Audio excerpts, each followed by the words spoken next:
This is the Mistress Carrie Situation Report for October 29th, 2025. Bad Omens have announced a North American arena tour next spring with support from Beartooth and President. Kicking off in Salt Lake City and wrapping up in Oakland, tickets go on sale to the general public this Friday, October 31st. That includes the only New England stop in Boston, Massachusetts at the TD Garden on March 11th.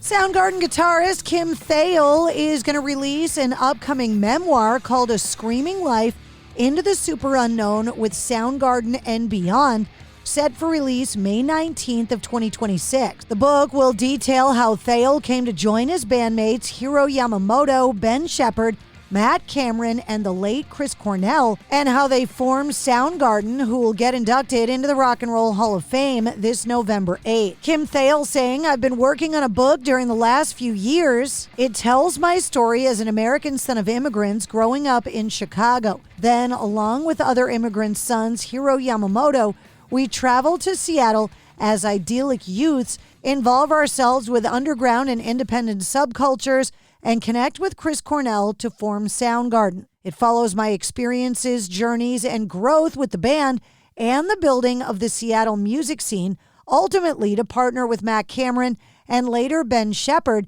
as we worked and played towards our worldwide successes. I explore the heights, depths, and insights gained from my experiences within this unique and special brotherhood that we built." Shinedown have released the new music video for their song Killing Fields, the latest from their upcoming 8th studio album.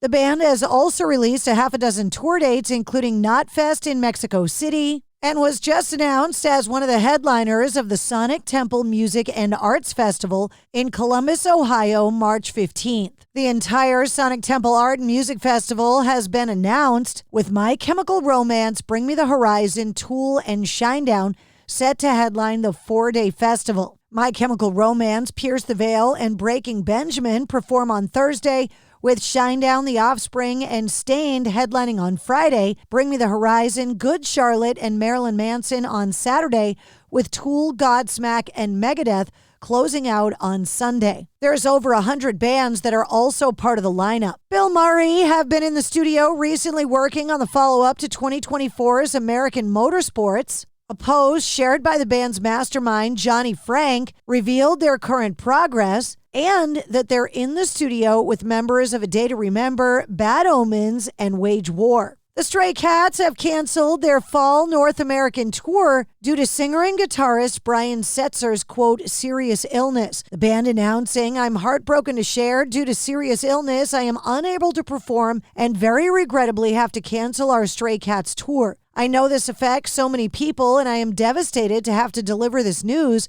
I've been trying everything I can to go on and do these shows, but it's just not possible. I've been looking forward so much to being on stage with my bandmates again and playing for all of our amazing fans, and I am gutted." Bruce Dickinson from Iron Maiden sang the national anthem when the LA Kings hosted the Colorado Avalanche back on October 7th at Crypto.com Arena in Los Angeles.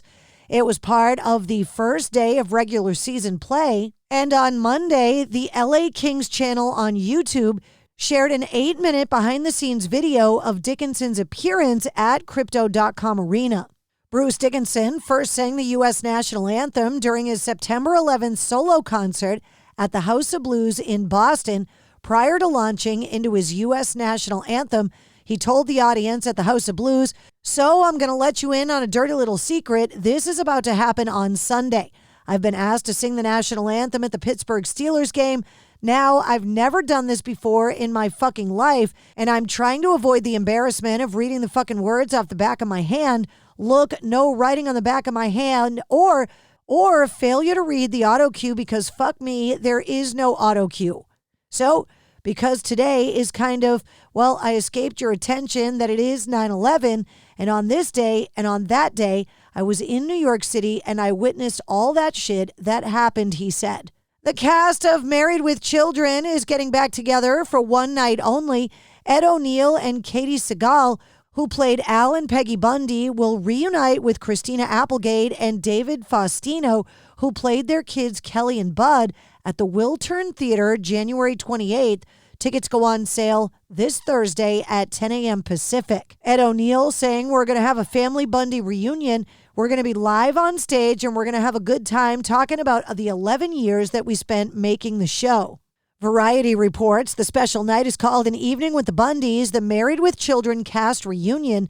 $2 from every ticket will benefit Raise to Erase MS, an organization, quote, dedicated to the treatment and cure of multiple sclerosis. Christina Applegate was diagnosed with MS back in 2021. And Roddy Bottum from Faith No More is basically confirming that the band has called it quits. Asked by Alternative Nation, are you in touch with your bandmates? He said, sure. He was then asked, would you consider playing shows again with them if the opportunity arose? He said, quote, I don't think so, no. When he was pressed for a reason why, he said, it's not just me. I don't think anyone's sort of up for it at this point. We had a bunch of shows that we were going to play, and they got canceled just for various reasons. But I don't think the course that we are on has fixed itself. I don't see that happening again, honestly. I think we did a really good job. We played a bunch of reunion shows, and I think we did what we kind of set out to do. He was also asked if he thought Faith No More would get inducted into the Rock and Roll Hall of Fame, saying, quote, I don't see that happening. I mean, we were such a weird band. I don't really see a big institution like that taking us on. We were very offbeat and weird and unorthodox. We never played by the rules. I don't see an institution like that accepting us into their sort of spectrum. And that's your sit rep. For more details on all the stories, check the links in the show notes of this episode. And don't forget to like, follow, share, and subscribe to the Mistress Carrie Podcast. New full-length episodes come out every Wednesday. Episode 282, featuring Johannes Eckerstrom from Avatar, is available now.